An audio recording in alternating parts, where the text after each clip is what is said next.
welcome back to yet another behind the scenes, a look behind the curtain at the Wizard of Oz, which is theme park dash. That was quite. I just came up with that off the top of your head. I like that. Quite good. Yeah, I write that down next time. Does that make you the Wicked Witch? Oh, mess it up then. What? Does that make you the Wicked Witch? He's Summit. No, he's more like the flying monkey. What's this turned into? What's this turned into?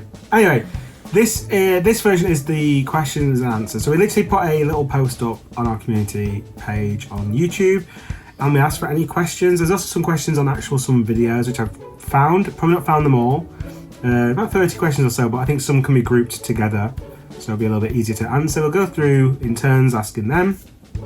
If you haven't seen it already, we did a big behind the scenes of like all the tasks and all the production, everything else.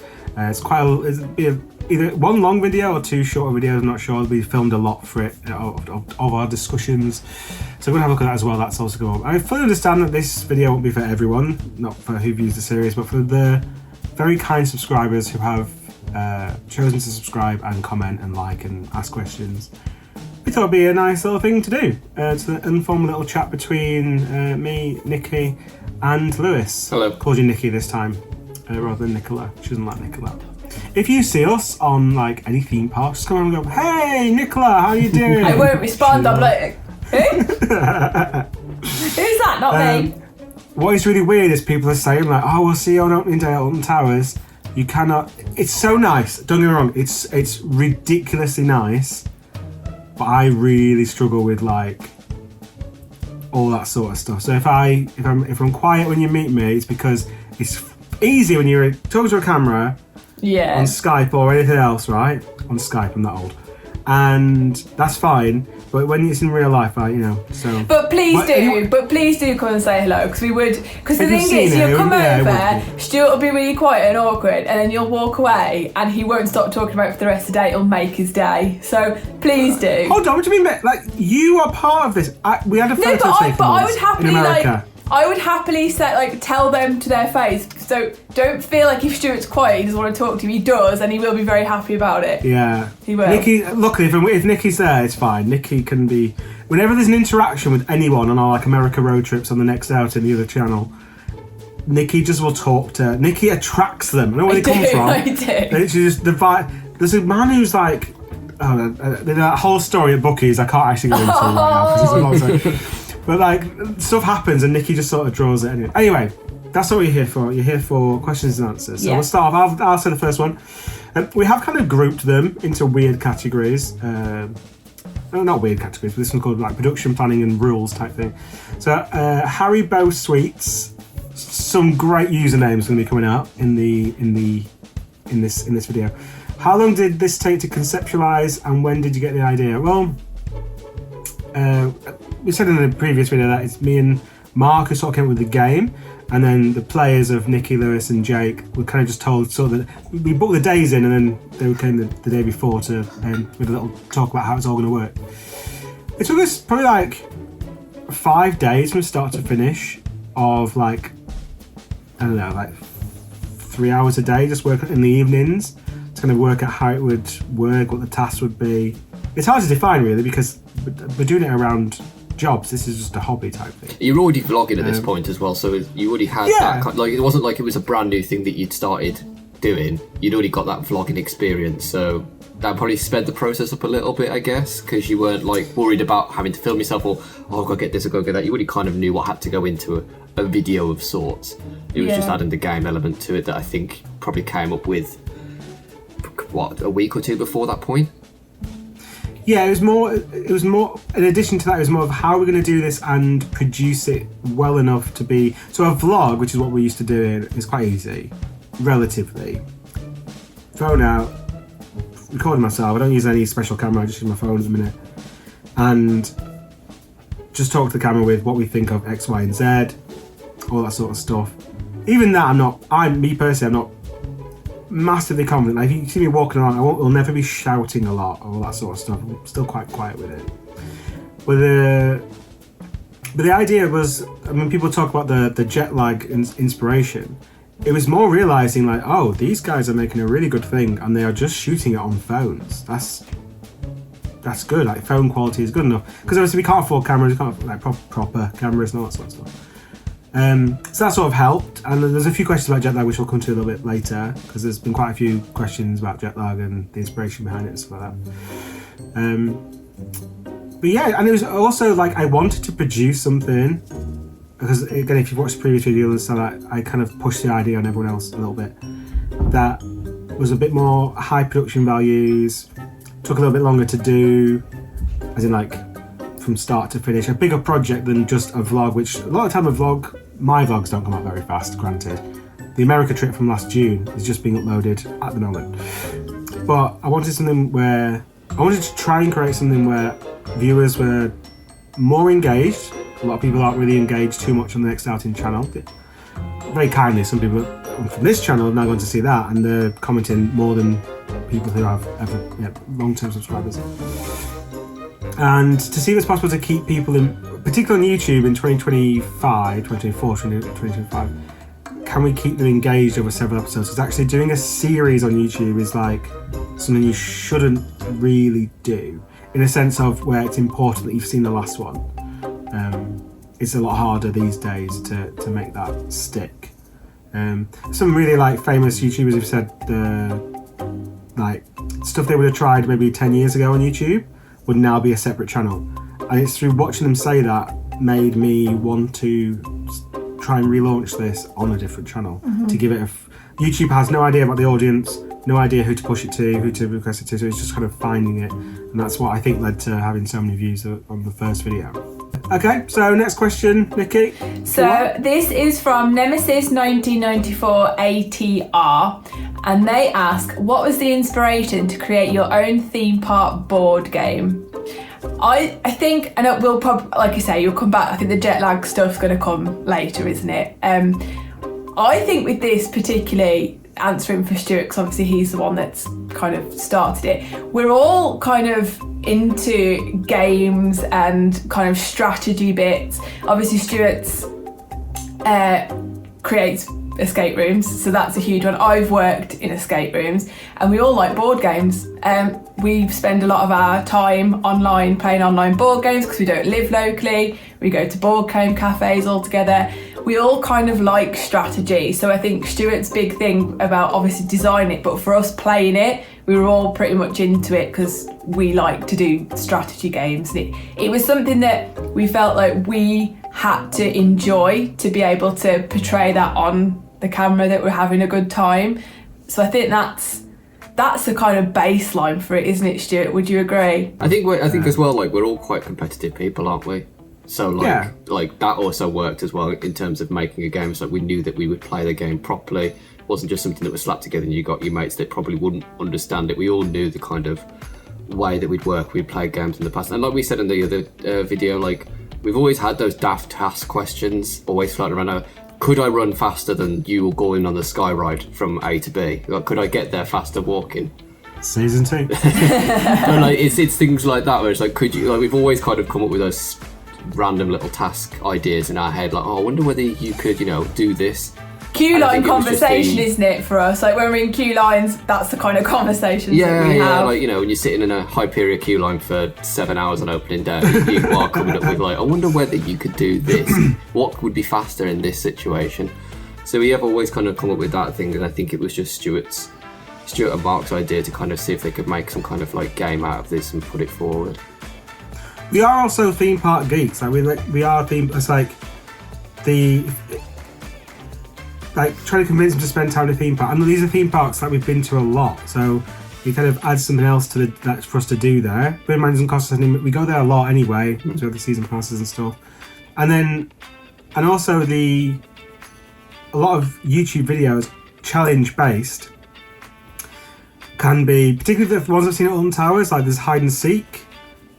Which other YouTubers have done many theme parks, not just Alton Towers. But I said there's a little bit in the last video where it's just kind of scattergun, go and find them, and there's no actual gameplay to it other than go and find them.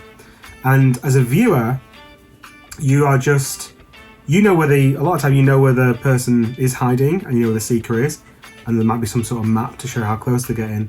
But then the payoff is you've been found, and you find 8 people. and someone might be the winner.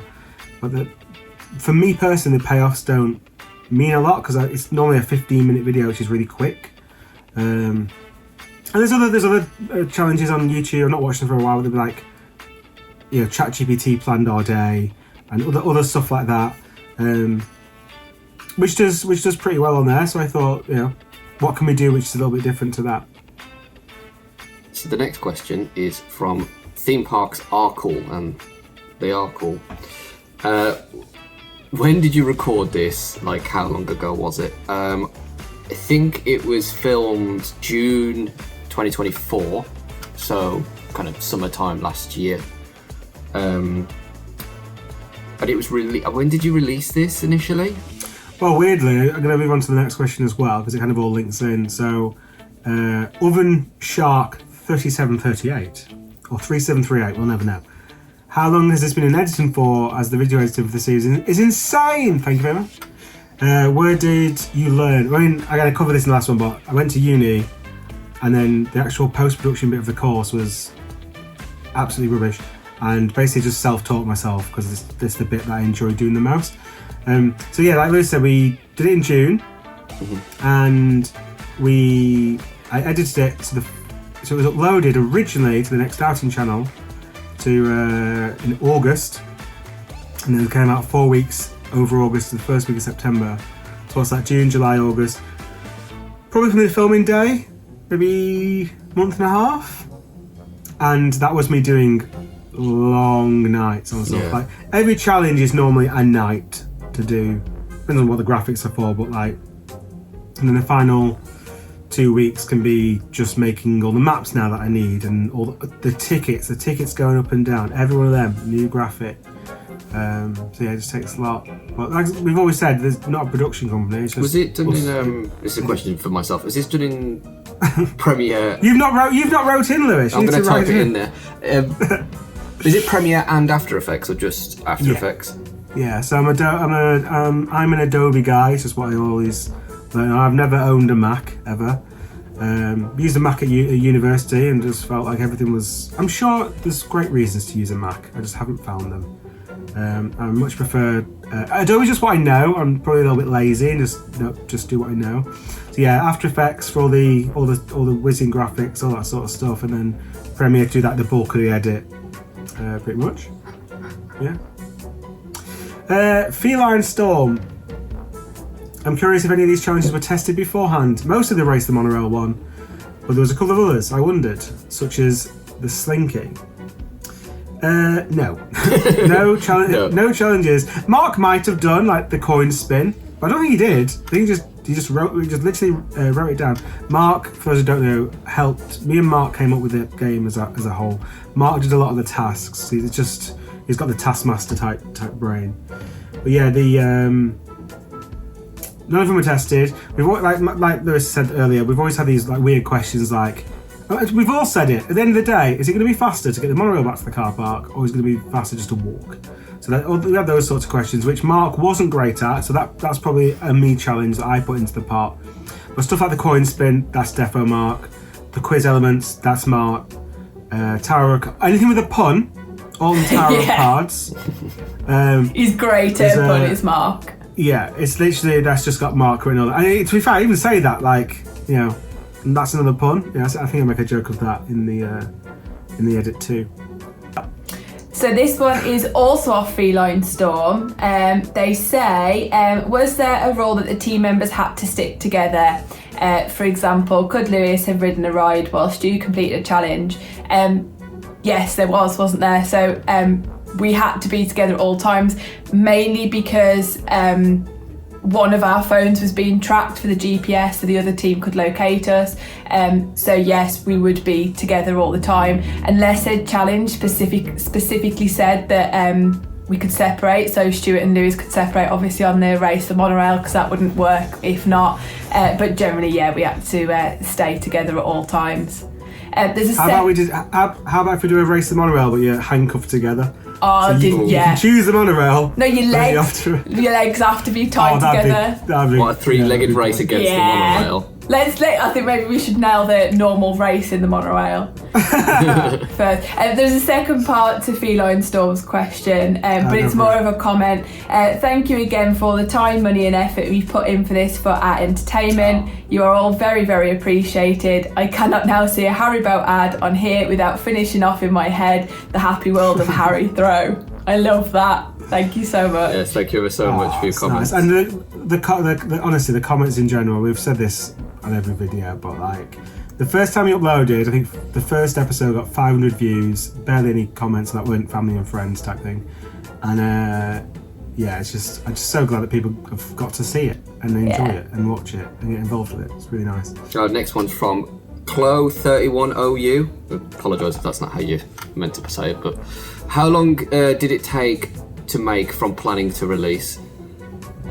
I mean, Stuart's probably best answering this question because he did most of the planning and did the releasing because it's kind of like his job. Well, weirdly, I think we started planning at the end of April last year, and then we knew, when did we go to America? Because we were away for beginning of June. 2 weeks? Yeah, we went the beginning, like literally first day of June or something, and we were away till mid-June.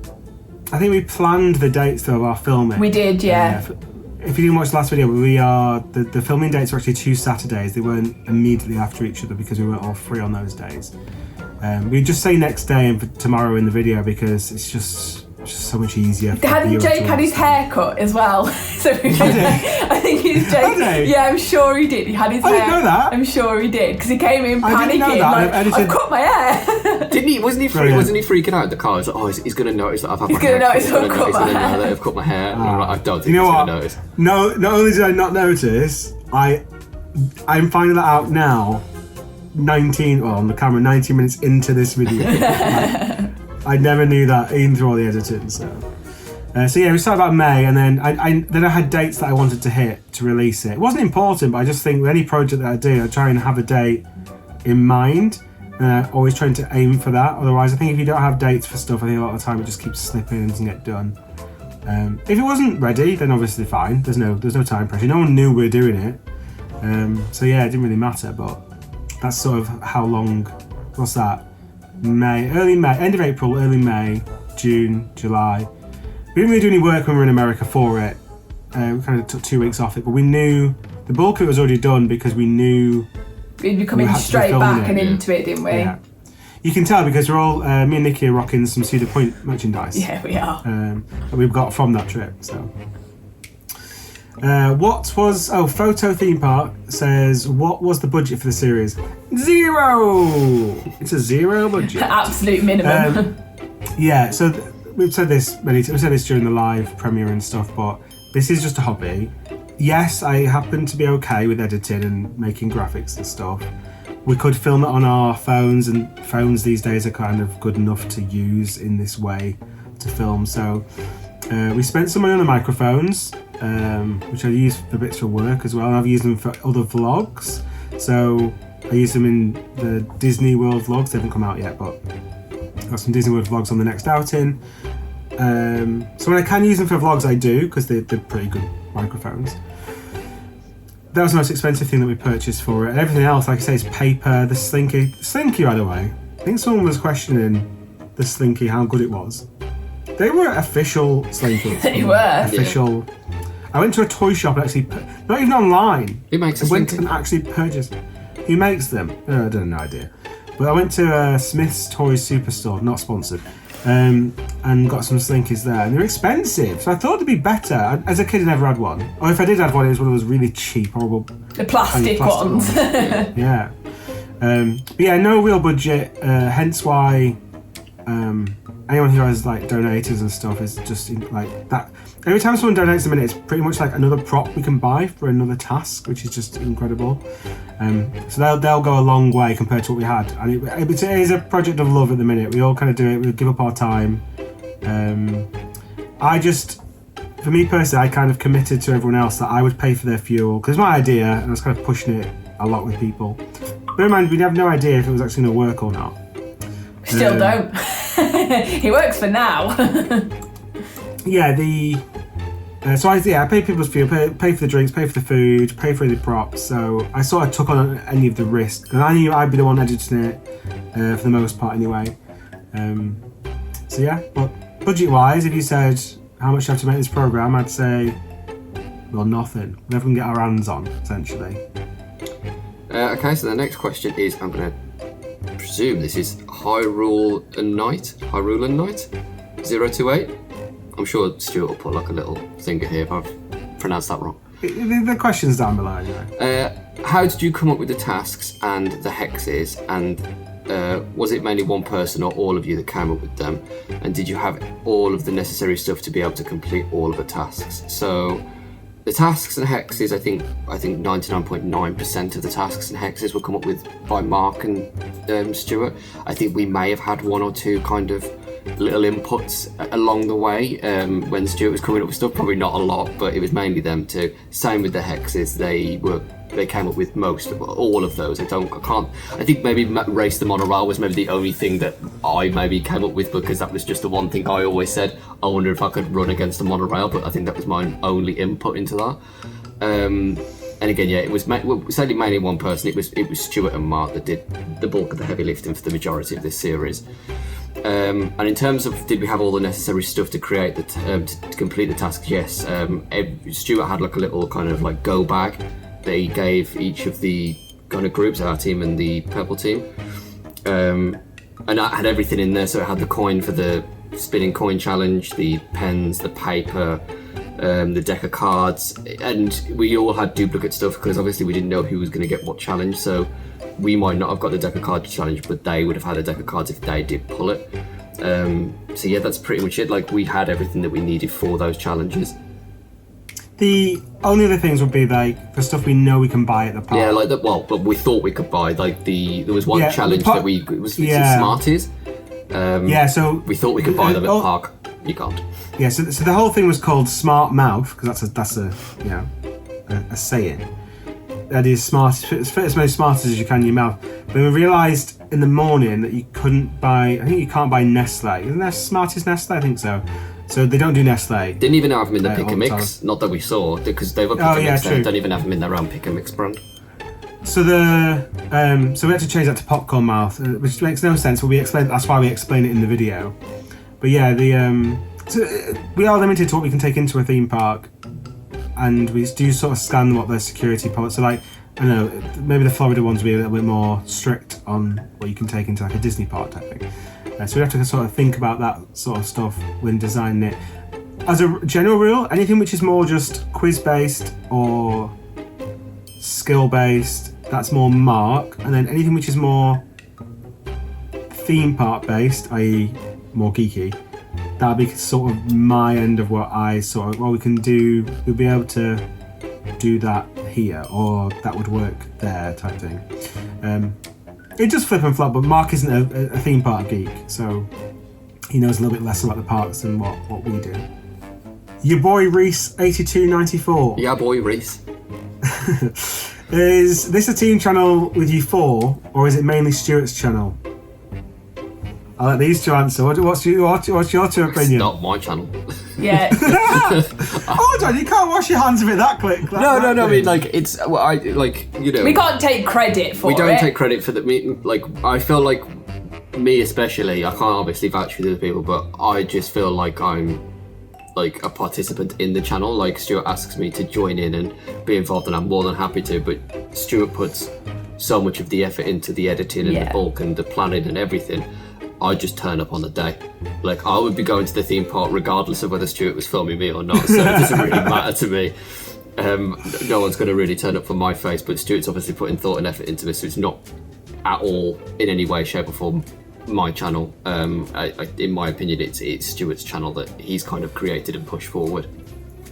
Yeah, I agree. It is a, like I say, it is a hobby. Like, I am the one who was prepared to kind of put his money down and say we should do something, or like, I mean, when I say money, like, I wasn't risking, it wasn't like 50 grand budget for this huge thing. Like, it's not a massive risk, but I was willing to put the time risk into it, because everyone's got loads of stuff going on in their life and stuff. So take that time out to do something, and like we said before, a bit of a passion project of wanting to do something.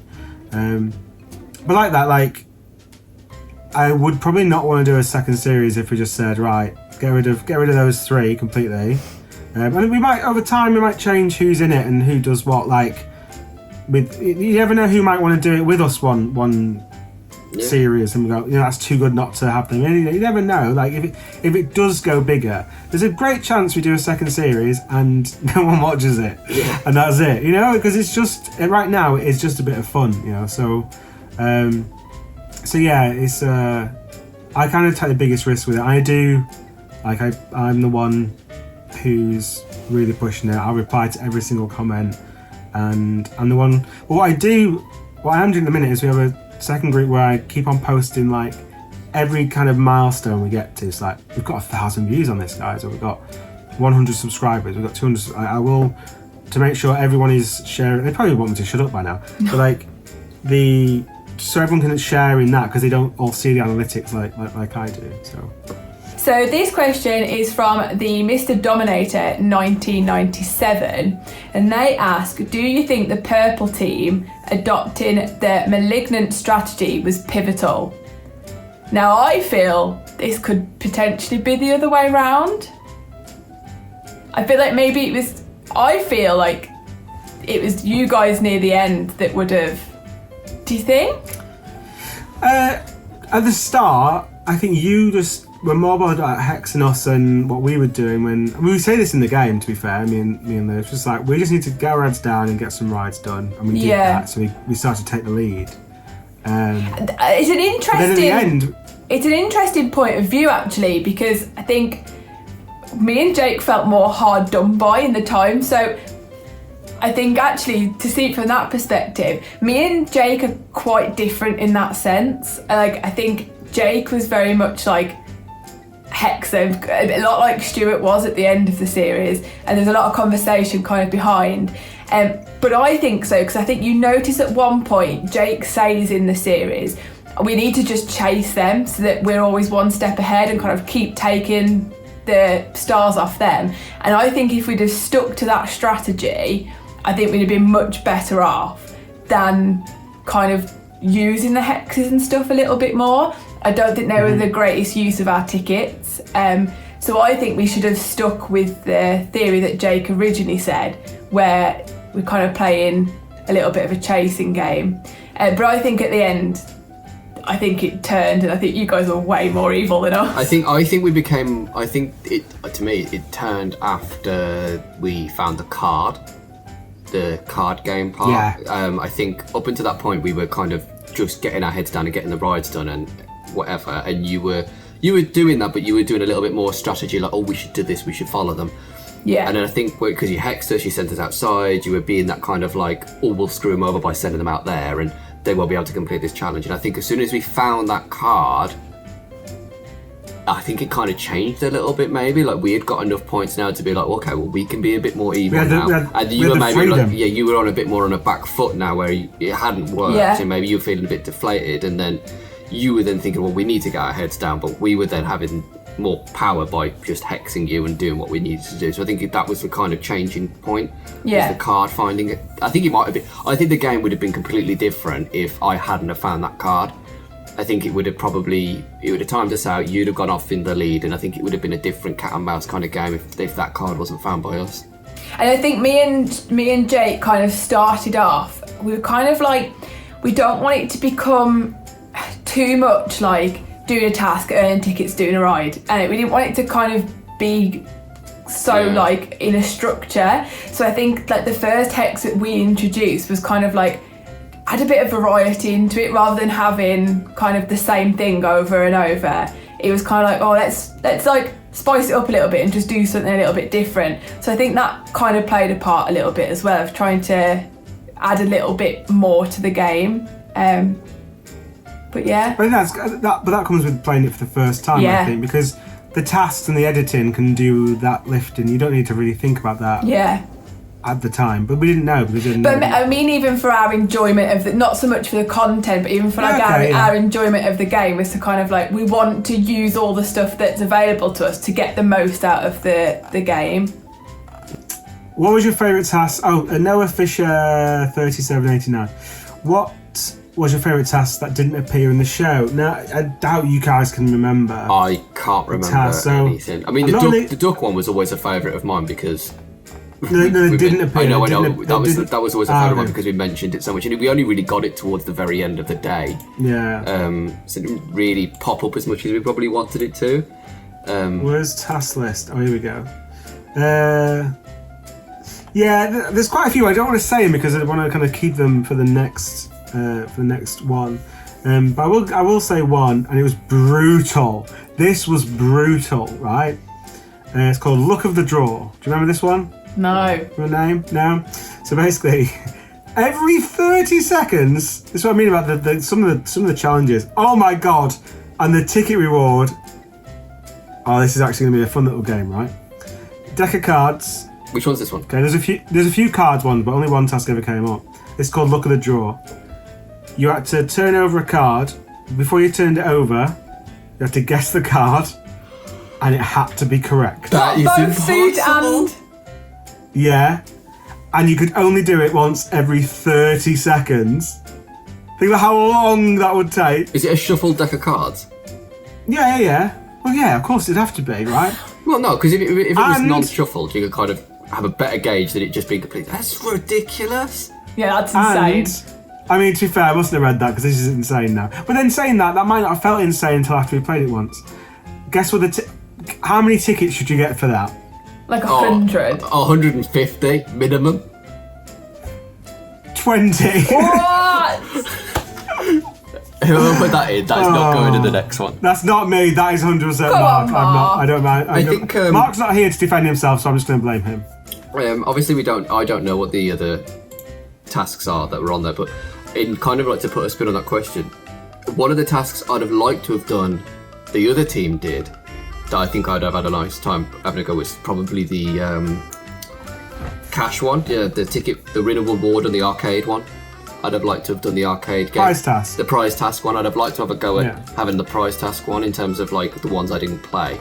I'd have liked to have done the prize task one just to see what I would have probably come up with. I probably would have done what they did, to be honest, and try and go for the claw machine until I thought about the tickets. So the next question is from BV Tiger 33, and I think this is probably aimed at you guys. Why didn't you steal rides at the end instead of hexing? Probably for you guys because we didn't really have a choice with what we'd got. Was there a reason? Did we have enough points to steal? I can't remember. Is it not? I don't know, because you were in the lead very slightly. We couldn't steal Galactica because you got the photo. Online photo did. We already had Rita and we already had the Smiler. Oblivion was maybe. Did they have Oblivion and we didn't? Did you do Oblivion? Yeah. Off the top of my head now. Yeah. Oh, so did we steal Oblivion? No, we didn't. We didn't go Oblivion. I don't really know. Maybe we didn't have enough tickets. Maybe I don't know. I think the problem is we get kind of like tunnel vision with a lot of it. We're like, oh, we're gonna hex and we're gonna do this, we're gonna do that, and then completely forgetting we could have won a lot simpler by just getting on the curse or something like that. Yeah. And what isn't great and something that I want to try and improve on for the next one is showing the queue times right now, because that influences our decision hugely. Yeah, it really does. The audience don't see that, and the reason why they don't see it in this season is because I don't have that information. I just didn't have the information at the time. I didn't think to capture it. So next time I would have a way of capturing that.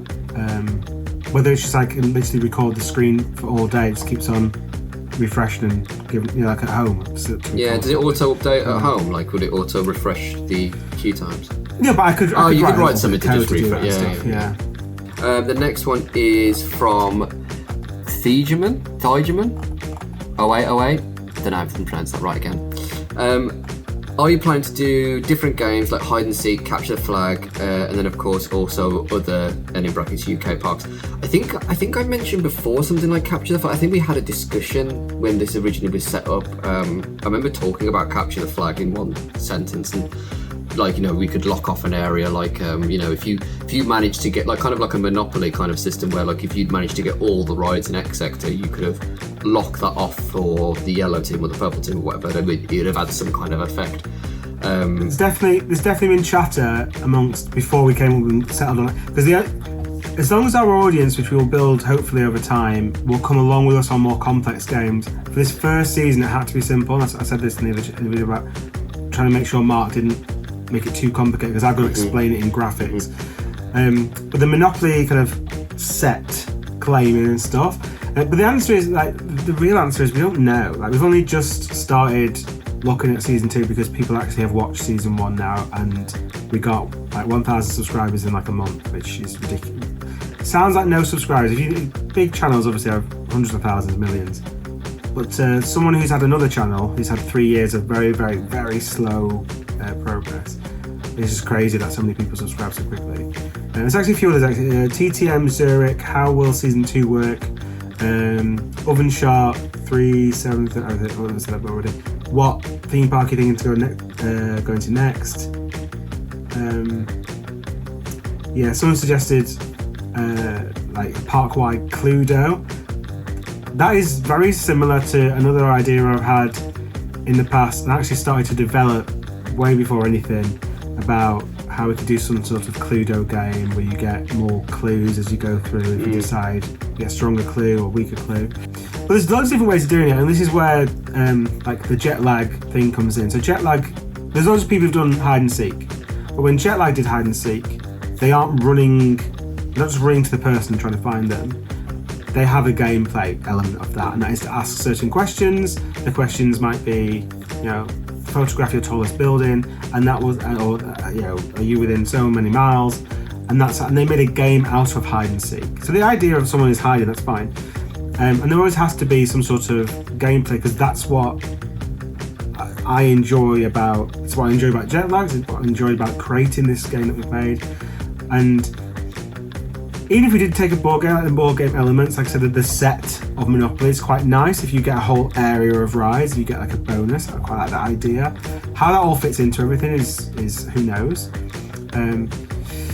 But the actual answer to most of those, because they're all kind of bunched together in a category I've called Season 2 planning. It's I don't know. I don't really know about. We could always add we don't know whether those kind of games would work as a full-fledged game, but we could definitely put something like Capture the Flag in as a task where, I suppose it is kind of like you've got to hold a base and the other person's got to get that base without the other person seeing. That could be put in as a task. I kind of, like Stuart said in the other video, we kind of liked the kind of tasks that require both teams to be involved in some respect. They were always kind of the fun ones where it is a bit cat and mousey. And I think the Capture the Flag one, or the hide and seek, which was kind of already in the video, but the Capture the Flag, for example, where you could have one team, kind of defending the front of the towers, for example, and it's up to the other team to infiltrate the towers and capture the flag inside and get towards where, the fountain is, for example, by trying to slip past them, is something that, could be incorporated, but I don't know whether we could put that as a full-fledged game. I don't know. And it's also, we like doing it over several days, and which means the season is long. Like I said this before, but a lot of YouTube videos are really condensed, 15-20 minutes, and it all happens, and at the end of it you're like, right, what am I going to click on next? Whereas we want to, or me personally, I want to make it so they're excited for the next episode. Yeah. That's what. Because I think that means our audience isn't just looking to click to the next thing, they're actually excited for our next thing that we're doing. It's hard to know because we're not at that stage yet. We're filming this. It came out on Thursday, the live premiere and the finale on Theme Park Dash for the final episode, and we decided to film these just so as a sort of thank you to everyone who has watched it and stuff.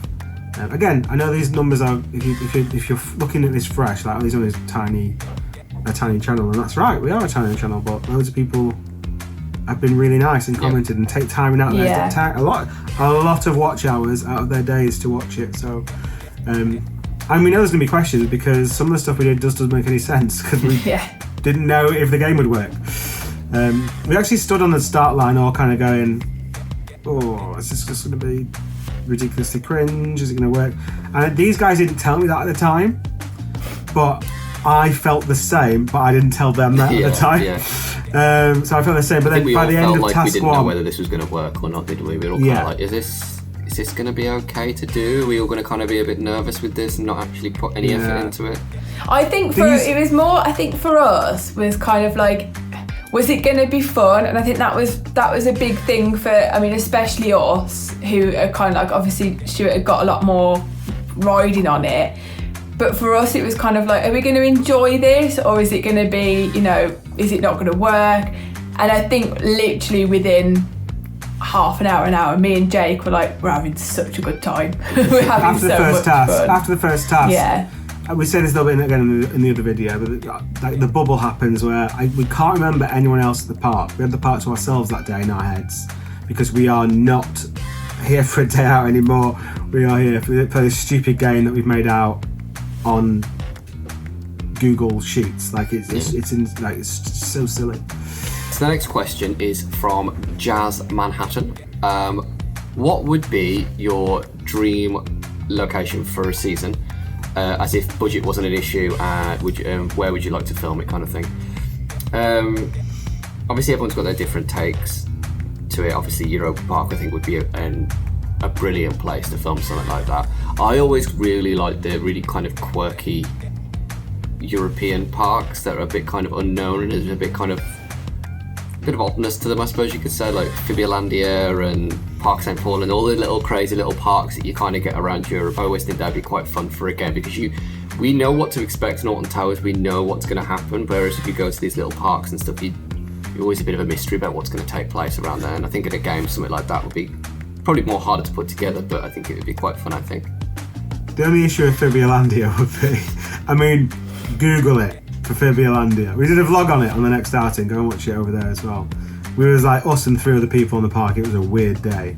But just trying to find a shop to buy anything to complete a task would be almost impossible. I think for me, on-ride filming would be nice. I think there's a helicopter going over at the minute, so you probably pick that up on the camera. This helicopter's been out for the last 3 nights. On-ride filming is a big thing which we'd like to include, not particularly because we probably do challenges on the rides a lot, but just visually we miss it at Towers. Like it does really miss it, I think. So there's a couple for me. Disney World. I mean, trying to get Nikki to not just go to Disney World if we went to Disney World would be hilarious, because you've got 4 parks with fantastic transport links, and the transport links could be part of that, which would be great. Disney Springs, I mean, that would be a week, we'd be knackered, but that, for me, like a week-long game, it'd be a big season, like a massive, it would be the pinnacle. Europa, I agree with Lewis, and Europa's not, you know, you go to Europa a lot, it's not mental to think of that. And another one, this is a bit, I mean, this will be big. Japan, because obviously they've got a great transport network there, but they have loads of weird theme parks. So the idea would be to maximise the game, and you're almost using it on the map a little bit. But again, I wouldn't want for it to be jet lag, essentially. So, but there's a lot of weird theme parks over there where obviously you have to pay an entry to ride one ride to claim the park, and then you would then get on the train and go somewhere else and do so. Obviously that's crazy. There'd be, I mean, the budget for that would be insane. I think Disney World would be cheaper to go and do that. But so stuff like that. On my producer hat says Efteling, because Efteling have a really, really strong audience, and if we did that season well, I think they'd love it and they'd get involved with it. And Efteling's a big park, like a really big park. You've got really quiet bits, you've got loud bits. It looks beautiful on a nice sunny day. I've never had a sunny day at Efteling. One day I'll have a sunny day at Efteling. I think it'll look brilliant. I think it'll look really, really good. Yeah, I think Europa Park and Disney World, obviously, but I think for me, I'd like a smaller park. We were exhausted. We were so tired at the end of that, and I think it'd be quite nice to do something like Park Asterix, where it's not crazy big, it's not like, you know, it's not insane, but I think we'd still get a lot done. There's a lot of variety of stuff there, so we could all incorporate shows, we could incorporate water rides, and I think we could make use of that. I'd love that. So yeah, I think like a smaller European park would be a lot of fun. I think I'd like to see us do some of that. Down Street Creeper. Sounds ominous. Is it 100% confirmed that there'll be a second season? If yes, then when? When? Who knows? The issue we've got is, do we redo Towers and make a new game and get a season out much quicker, whilst also planning for another season after that? Because what we can do is we can film the next season almost immediately after Towers, and we can then edit that at the same time we're editing the season 2. In my head, that's where I'm at, because a lot of the stuff for Alton Towers is already done. I can reuse a lot of graphics, not all of them, but quite a few. But there probably is going to be a second season because we're now working on it. Some people have very kindly donated. We want to do it. We all want to do it.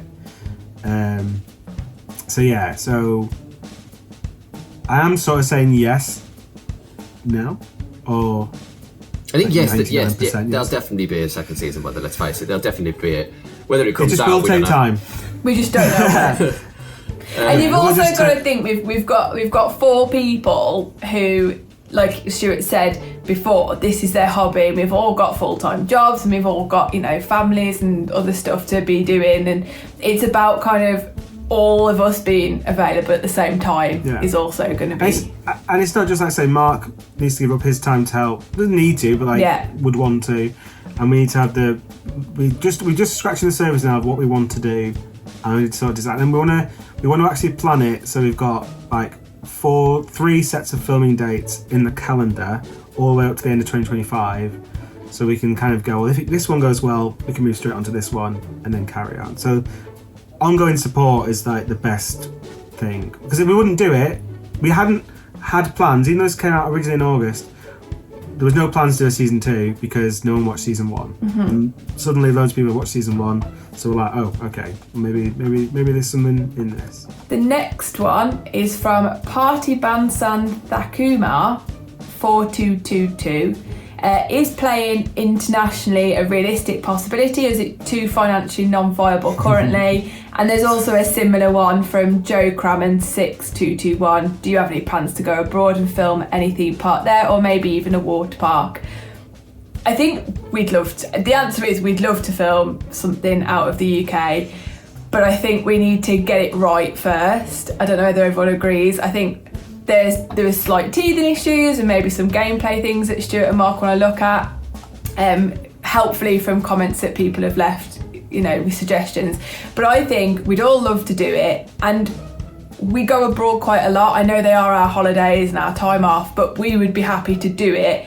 But I think we need to get it right first. I think a water park might be quite difficult, though. I think that's the only thing. Yeah. Oh, yeah. The water park. The thing is about the filming in the water park is I don't like filming water parks the best of times. To be fair, I know I have on the Next Outing channel, but I don't. I've kind of stopped in the last couple of years of filming water parks because, I just don't want to film in water parks. We can maybe incorporate more water rides, as much as I don't want that to water happen. But, we could definitely do more water rides kind of thing, because I think all time is very limited with it. It's got battle galleons, and that's pretty much it. If we do Blackpool Pleasure Beach, a Valhalla. Yeah. A Valhalla is going to be part of it. Well, like Chessington has got like water rides, hasn't it? And so has Thorpe and stuff, but. Yeah, I think we could definitely incorporate more water-related stuff into it, but not specifically a water park. So I think that's going to be much harder to film and feel comfortable filming in, to be honest. So there's a few jet lag questions, because obviously we've had quite a few people from jet lag come and watch this, and they've asked about it a little bit. So I'm just going to go through the questions very quickly, but we've had on this post, did you get the jet lag hide and seek travel game and we do a series with it? We won't do a series with it. I would love to play it though. I would love to play it. You guys, so I do watch jet lag. I enjoy jet lag. I think it's brilliantly done. I think the team on there are both the behind the scenes, but the 3 you see are just really funny. You can tell they're friends, and there's a lot of banter between them. It's really nice. Have you seen the actual game they come out with? No. So these two don't watch it, so they haven't seen it. So So basically, it's the hide and seek game where you ask the questions. And you won't know too much about that if you've not seen it, but you can play it, and it's like a small game where you can play it in like a city. I think I've not seen too much of it. I imagine some people will be filming their own versions, and they will eventually come to YouTube and stuff. But it's the game they play in the series that you can just play at home. And you can play it on country scale, or you can play it on whatever. But we won't do a series because, like I say, as much as like we wouldn't do the same as what Sidemen do for hide and seek, or I mean, there's hundreds of thousands of examples on YouTube of all sorts of different stuff. The reason we've got the jet lag ones, I think, is obviously the comedy of how we cut. It's quite similar, and also like we turned X into Y. It's quite common on YouTube. Board game most recently has been jet lag. Did the same. Well, the only ones there's loads of theme park like stuff very much more specific than jet lag. There's loads of Disney World ones that do challenges, which are like, we turned Disney World into Monopoly, we turned Disney World into Uno, or whatever. There's loads of examples out there of them, but they all do it differently, and they are all different watches, which is great. And we did want to do something which wasn't just run, and wasn't just shaky cam, and like, a lot of hide and seeks are like that. Even with the gimbal, they're just like lots of shaky cam, and a lot of it's done with graphics to actually see how people close are. Is it another one that was Theme Park Dash intentionally like jet lag the game, or was it a coincidence? Well, I have watched jet lag. I've seen a lot of it. I would argue that there's a lot of so comedic editing, which again they do well on jet lag, is like someone says something, you cut to the other team doing the opposite. But that's been around for as long as TV's been around. And Taskmaster, if you want to see an example of that, Taskmaster's brilliant at that, of their reveals of like, well, you don't use the pen like that. No one's going to do that. Cuts a person using pen like that, and it's funny. But then saying that, I see the similarities. Like I can see why a jet lag audience quite like it. It's not nowhere near as big because sort of smaller map, if you will. I'm just amazed at jet lag. People that have come over from jet lag and seen it, like jet lag's like the audience. I'm amazed they like it. Yeah. I thought they would probably maybe hate it. No, someone posted it in their subreddit as well, and they were all praising it and saying like, we were very thankful for whoever posted it and stuff like that to share the kind of word out for it. But they were all very kind of positive words, weren't they? Yeah. So, we see the inspiration and we like our take on it, kind of thing. Yeah, there's because there is other ones on YouTube which is just like, we played jet lag the game in X, and they've copied like the yellow graphics. They've changed, it says jet lag, but they've changed the middle bit of the logo and stuff, and they've literally just copied it. And we don't want to do that as much as, but like all TV, everything is inspired from one thing or the next thing, and there's loads of theme park challenges out there. But I do love jet lag. And the last question we've got on this little list is from Vault Links. Who's your favourite jet lag player? What season do you love the most? The latest season I absolutely love, because I love Japan. I actually really loved their Capture the Flag in Japan as well. As much as that's before I actually visited Japan. Now I visited Japan, I love Japan even more. Past these two, I've gone about it all the time. All the time. And then we did Hide and Seek Japan, because I actually wasn't a massive fan of Hide and Seek in the first one. It's still good. It wasn't a tag. But this season just gone, I loved it. I loved it. Favourite player's got to be Ben. Just Ben, you just don't know what he's going to say next. And I find, this means nothing to these two, but I find him hilarious. I find him, again, but I think I am most like Sam. Sam's a massive plane geek, which I am. Like, I'll happily sit there and just watch planes taking off and landing. Same with trains to a lot of that extent. And I think Sam secretly loves theme parks, because like a lot of his other channel stuff, he does a lot of stuff about theme parks, how theme parks work. He does a great Half as Interesting video about the secrets of Galaxy's Edge, which I think was the first video I watched of anything to do with them, because obviously I'm going to click on that. So that's kind of the jet lag thing. Like, there's definitely inspirations there, but there's also inspirations from like I say, Taskmaster is in there, and then more specifically like other channels doing theme park challenges. but I wanted to do something which was slightly longer form in the sense of several episodes, and yeah, I think that's the best way I could kind of answer that. I hope that's all right. But like I said, the people who it blows my mind that people are watching Jetlag and going, "Oh, this is great. This is like filled in a bit of a gap between Jetlag seasons." I mean, my God, I'll take that if you're happy enough. Like that's a positive credit.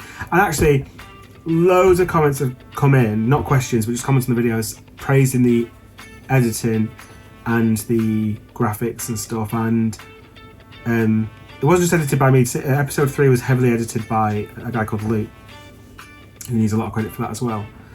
But like, that's so nice. It's all the comments have been. This is like saying like nothing about like for you three being contestants in it and stuff.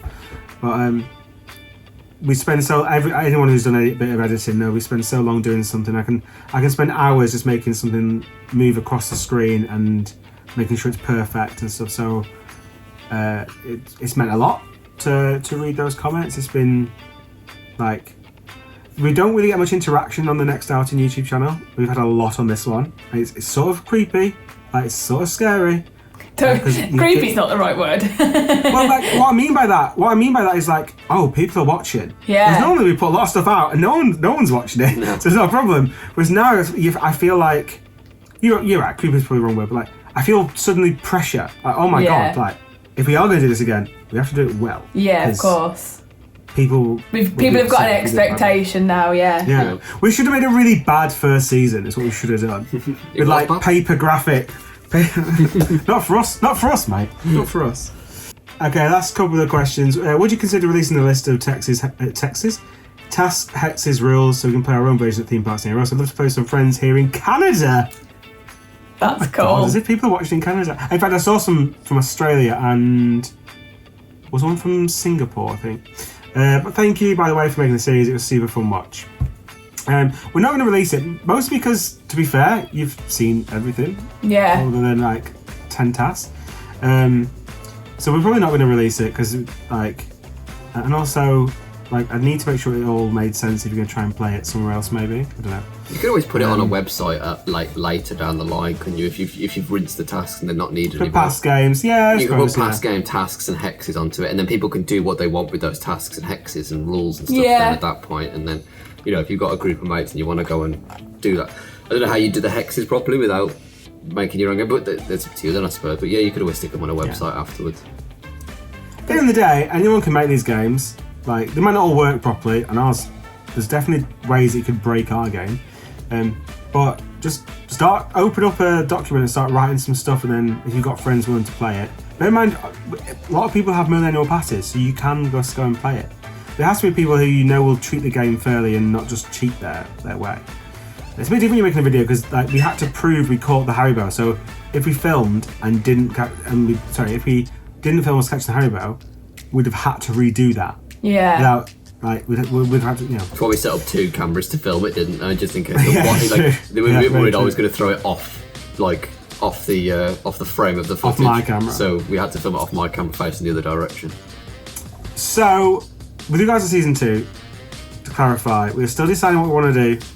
We are probably looking at doing season 2 and season 3, filming them close together, even though they'll be separate when they come out. The channel, from now, we haven't got any more videos planned, so the channel will go a bit quiet whilst we just do that. There's still loads of vlogs. I mean, look at the whole back catalogue. There's loads of vlogs over there with us lot making edits of ourselves around the world. But other than that, thank you so much for subscribing, commenting, liking, just watching. Also, it's been shared loads. It's a stat I've never even looked at before, but loads of people have actually been clicking the share button, copying the link, and obviously sending it to people. That's amazing. Yeah, it's cool. Once we have confirmed what we're doing, the likeliness, to be honest with people, is Towers season plus another season, not Towers, doing something else. We could always do Towers with community. We had an idea of doing community tasks. That's exactly. We are going to Towers season 2. We might ask the community, like the subscribers we've got, like in one of the posts, come up with some tasks or hexes that we could do, and we might be able to incorporate them into, if they're good enough, we think they'll work. That way you can get involved in the actual channel itself and the video production side of things. Yeah, I think that'd be a really nice thing to do, to be fair. But that, again, just keep an eye out on the Theme Park Dash channel. Also, we're on Instagram and TikTok and Facebook. We're on everything now. So please go and follow them and like them and follow them. I don't know. Because we'll post more stuff there as well and just get the interaction up with them. Because YouTube community posts are actually quite a niche. I don't know how much people engage with them as much as they would do on a Facebook post or Instagram or anything like that. So if the channel goes quiet, we've not disappeared. You'll know we're not gone completely anywhere because there's still vlogs coming out on the next outing and stuff. I've edited loads and they're just going out week by week in a minute. Other than that, I think that's it. And that's everything for our 2/ maybe 3 if the other one's in 2 parts videos. Any more, you two? No, just thank you. Yes, thank you ever so much for your time and watching all the footage that we put out and subscribing and liking and commenting and all that fun stuff. Yeah, we appreciate it. And who knows, in the next series, Lewis might run against the Sky Ride. We don't know. It's a bit slower than the monorail. I definitely win against the Sky Ride. I would definitely win against the Sky Ride. Use that. Use that. Literally that. Crop that. I would definitely win against the Sky Ride. And put it in the episode. Okay, so that's it. Thank you very much for watching, and hopefully we will see you next time when we do Theme Park Dash Season 2. Thank you so much. Bye. Bye.